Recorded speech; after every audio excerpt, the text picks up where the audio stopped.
Story 1. I used to think the overnight stocking job was chill. I mean, you get a paycheck for stacking cereal boxes and reorganizing canned soups in a half-dead store. No traffic, no pushy customers, just me, my co-workers, and that droning playlist management insists on.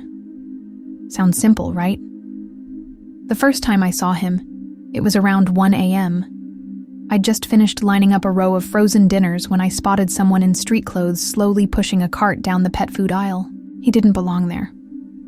We close at midnight for deep cleaning, which really means half lights and no customers allowed. My coworker Ruben normally shouts, "Hey, we're closed!" But he was nowhere around, so I stepped forward to do it myself. I lost sight of the man as I turned the corner. The aisle was empty, no footsteps, no squeaking cartwheels, nothing. I figured maybe I was more tired than I realized. Long shifts and cheap energy drinks can do that to your brain. Still, I noticed the hair on my arms was standing on end. That rarely happens to me. The next night, I was determined to prove I wasn't hallucinating. I made a mental map of every security camera angle. If that odd guy showed up again, we'd have footage to confirm I wasn't losing it.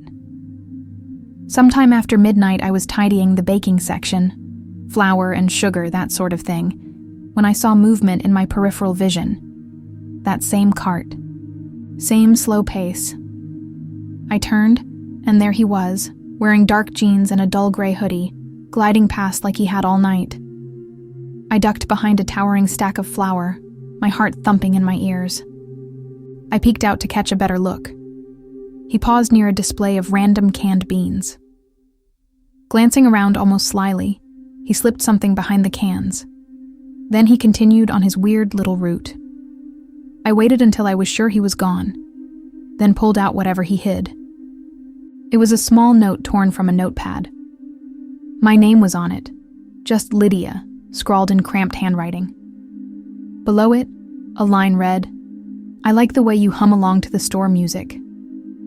My stomach twisted. I was so creeped out, I nearly crushed the paper in my fist. I wanted to report him, but to who? The store was technically closed to the public, so he was trespassing. A normal person would call the cops, but I was afraid management would blame me for not securing the doors properly. I needed this job. Bills, you know? So I tried a different tactic. Next night, I double-checked every entrance, all locked. Yet around 1 a.m., guess who I saw weaving through the health and beauty aisle with that same slow cart? My hands felt clammy, but I forced myself to approach him. "Hey," I said, voice shaking. "We're closed. You need to leave." He paused, barely glancing at me. There was something off about his eyes, like he was looking past me, not at me. He pushed the cart forward again without a word. My brain stumbled, not sure if I should chase him or get backup. I decided on backup, sprinting, to find Ruben, who was in the dairy section. We searched the store, every aisle, every corner. He was gone. That same night, I found a second note, this time in my personal locker. No one has my combination. My entire body felt like it was buzzing with adrenaline. The note read, "Wish you didn't have to. Share that apartment. You'd sleep better alone." My mind reeled. He knew about my roommate situation? My heart hammered so loud I thought I might pass out. I confronted the overnight manager. She did a casual glance at the security feeds, but you guessed it.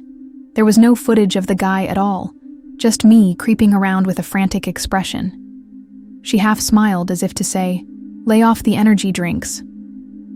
That was the moment it hit me. No one was going to help. I was on my own. I'm not entirely proud of my next move, but I was desperate. I decided to lure him out. If he was sneaking in, there had to be a secret trick, maybe an emergency exit that doesn't lock properly. So I started patrolling, leaving my stocking cart behind. Let him think I was vulnerable. Around 2 a.m., I heard the squeak of wheels. I slipped behind a tall display of cereal and watched the man approach. Sure enough, he was heading straight for my abandoned cart. I watched him pick up a box of candy bars and slide another folded note beneath it. That's when I jumped out. "Who are you?" I practically screamed. "Why are you doing this?" My voice echoed across the empty aisles. He slowly turned his head. Even in the fluorescent glare, I couldn't see his face clearly, like it was stuck in shadow. Then he leaned forward, as if about to speak, but there was a horrifying hush instead. He dropped the box, turned on his heel, and walked away. I followed, him at a distance, adrenaline pounding. He made a beeline for the stockroom at the back. I reached the door maybe 5 seconds after him. It was locked from the inside. I pounded on it, yelling for him to open up. Silence. Eventually, I found Reuben. We pried open the stockroom door with the manager's keys. No sign of the man. Just dusty crates of paper towels. No footprints. Nothing. It felt like a sick joke. I went back to retrieve that dropped note. It read, "You're awake now, aren't you? No more dozing off." Underneath was a cryptic line about my car's make and model. Every nerve in my body lit up. He'd found my Toyota in the parking lot. I panicked and bolted outside. Sure enough, there was my car, driver's door slightly ajar. The interior light glowed weakly. He'd gotten in. I forced myself to look inside, half dreading I'd find him sitting there. But there was no one. Instead, on the passenger seat, lay a single house key that looked exactly like mine. I tried it in the ignition. It turned, no problem. I sat down, right there in the driver's seat, shaking. That's when a text from my roommate flashed across my phone. "Could you please lock the door when you come home? Someone just tried our front doorknob." I'm freaking out. I never drove so fast in my life. By the time I got home, I felt like I was about to puke. I changed jobs soon after. I don't blame anyone who works overnight. I get it, we all need the money. But for me, I'm out. I've had enough of empty aisles and silent intruders. Sometimes, when I'm half asleep, I swear I hear that shopping cart squeaking down my hallway. And I wonder if he followed me home. Because once someone knows exactly where you sleep, how do you ever feel safe again? Story 2. I've never been one of those perky cashiers who fling coupons around and chat about the weather with every customer. I'm polite, sure, but I don't go out of my way to make small talk. So when this particular customer kept coming to my lane, let's call him Mr. Overly Familiar, I just assumed he liked my line because it was short. It started with him buying random stuff. A jar of peanut butter, a loaf of bread, cheap instant ramen. Nothing weird. But every single time I glanced up, his eyes were on me, like he was memorizing my face. Once or twice, I forced a tight smile and scanned faster. He responded with a tiny nod, like we shared a secret. About a week in, he started referencing details about my life. "Late class today, huh?" he said casually, as I bagged his groceries. "I see you're carrying that thick bio textbook." I nearly dropped the jar of salsa. It was the first time I realized he was paying attention to my personal items behind the register. Then it got stranger. He asked if my father was feeling better, as if we'd discussed it. We hadn't. My dad was recovering from minor surgery, something I rarely talked about except with close friends. My mind scrambled. Did a coworker mention it in passing? Did I let that slip in front of a customer? I forced a laugh and said, "Oh, you must have overheard me talking to a colleague." He nodded with a polite smile, but there was something smug about it, like he knew I was lying to myself. He started coming daily. Not just once, but multiple times in a shift, each time with a new cart. On a busy day, I'd think maybe he was doing big family shopping or prepping for a party. But the items never added up. He'd buy a random DVD, some snack packs, cleaning supplies, ice cream, then come back an hour later for more random stuff. It's like he was making excuses to see me. My coworkers teased me, calling him my favorite customer. They weren't the ones scanning his menacing stare. One night, after a particularly long shift, I headed out to my car. Guess who was standing near the lamppost by my parking spot? That same man. No groceries, no cart, just leaning against the post as if waiting. My heart jumped into my throat. But as soon as I glanced his way, he got in his car and drove off. I tried to memorize his license plate, but it was too dark and I was too rattled.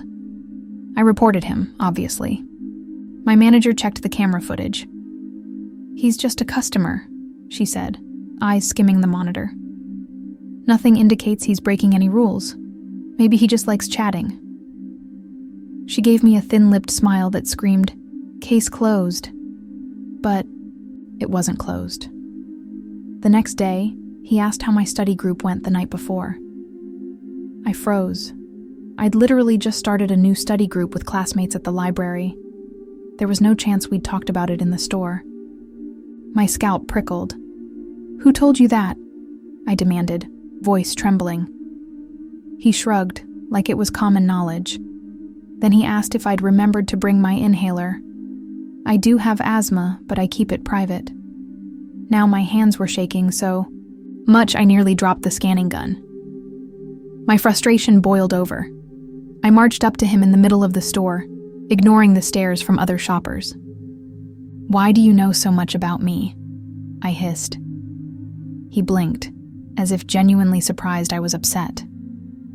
"We talk," he said calmly. "I pay attention." He reached into his coat pocket. I flinched, expecting a weapon, but he simply pulled out a small notepad. Pages filled with notes, times, dates, details about my routines, when I arrived, what I wore, who I talked to, even the license plate of my car. I felt a wave of nausea. I asked him to leave me alone, or I'd call the cops. He gave me an almost sympathetic look and walked away. I thought it was over. Days passed, no sign of him. Part of me relaxed. Maybe the confrontation had spooked him. Then one night, I was closing up. The store was mostly empty, just a couple of last-minute shoppers. As I was locking my register, I noticed a scribbled note near the scanner. "Register 3 is open for you." My stomach churned. Suddenly footsteps. I turned. He stood behind me. No cart, no groceries, just that stupid notepad. "They'll never believe you," he said quietly, tapping the pad. "You don't even believe yourself sometimes, do you?" I felt a surge of rage, or terror, or both. I grabbed the nearest phone and dialed security. By the time they arrived, he was gone, again. But this time, the camera footage actually showed him. My manager had no choice but to file a police report. It took days, but they eventually identified the guy as someone with prior stalking incidents. He'd latched onto me for reasons I might never know. I haven't seen him since. The store installed better security, gave me a panic button. I still work Register 3, ironically. I can't always trust that the next person in line is just a customer. But I keep scanning, keep smiling, because that's my job. And every beep of the scanner reminds me, not everyone who smiles back has harmless intentions. Story 3. I've managed chaotic Black Friday crowds, faced down angry couponers, and once even broke up a fistfight in the dairy section.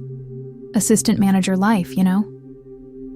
But when I first saw her, a tall, slender figure wearing a beige coat, my instincts told me something about her felt invasive. She was standing in the soup aisle, frowning at the shelves like she couldn't find the right brand. "Can I help you?" I asked politely. She turned with a startled expression, as if I'd caught her trespassing. "I'm looking for..." "Oh, forget it. It's probably out of stock," she replied in a shaky voice, then walked away. No big deal, right? But 10 minutes later, I found her in produce, empty basket in hand, same lost look on her face. "Need help again?" I offered. She opened her mouth, closed it, then hurried off without another word. By the end of my shift, I'd spotted her in at least 4 different aisles, never putting anything in her basket.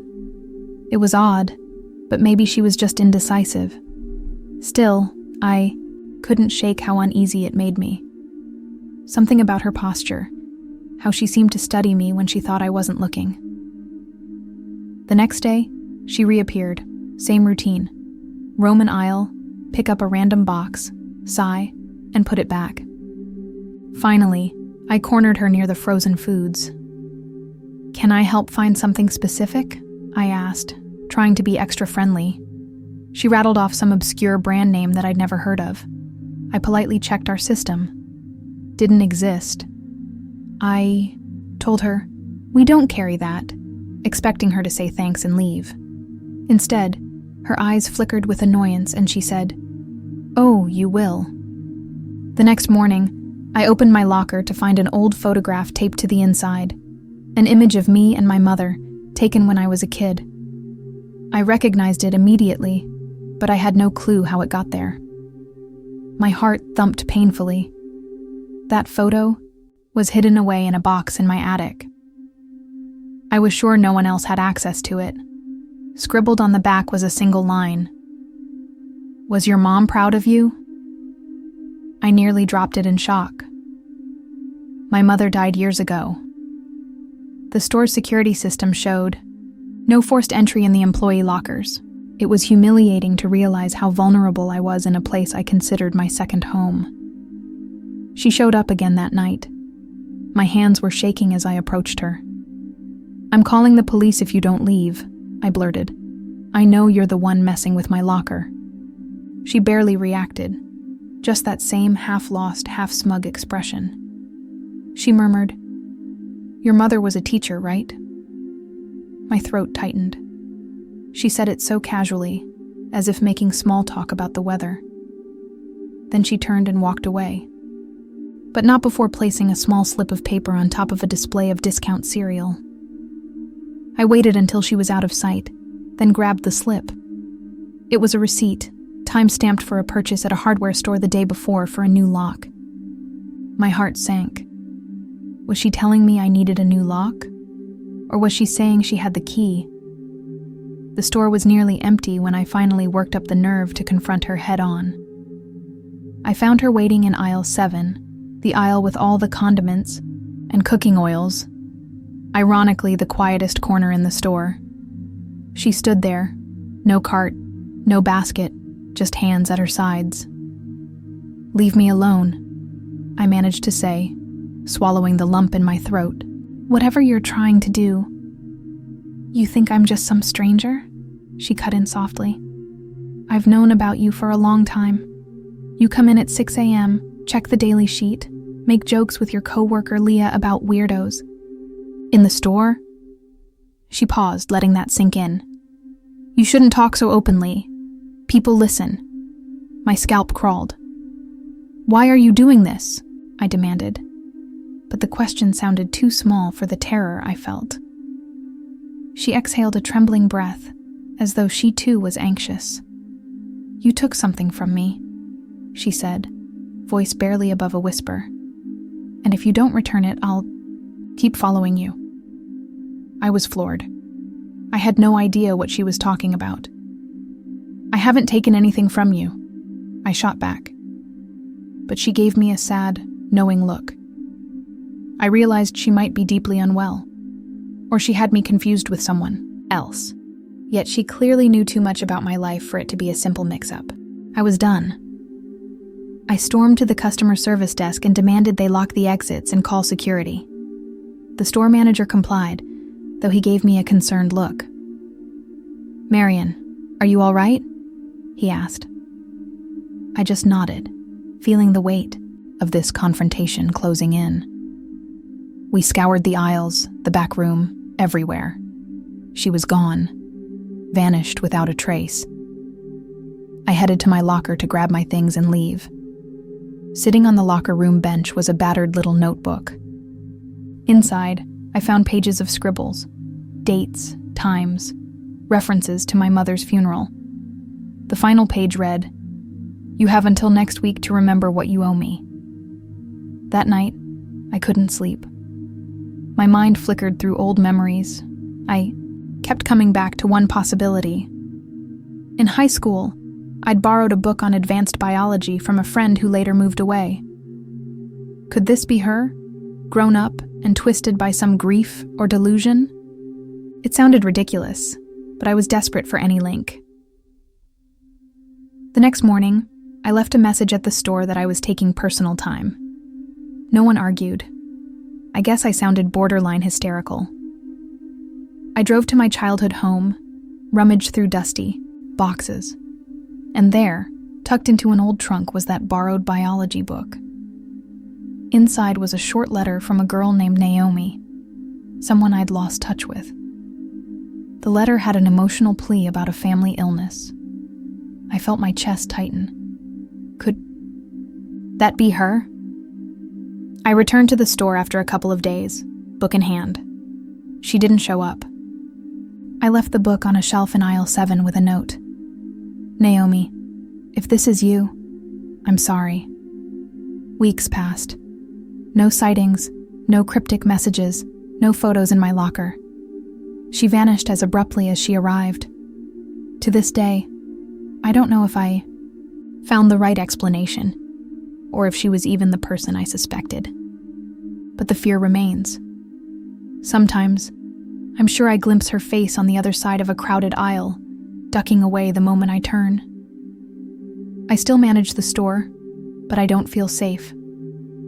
I track every customer who walks through, because I learned the hard way that even the most mundane spaces, like a neatly organized supermarket, can hide someone who's convinced you owe them a debt, and they'll stalk you until you pay up, one dreadful piece at a time. Thank you for listening. Your support means a lot and keeps these stories coming.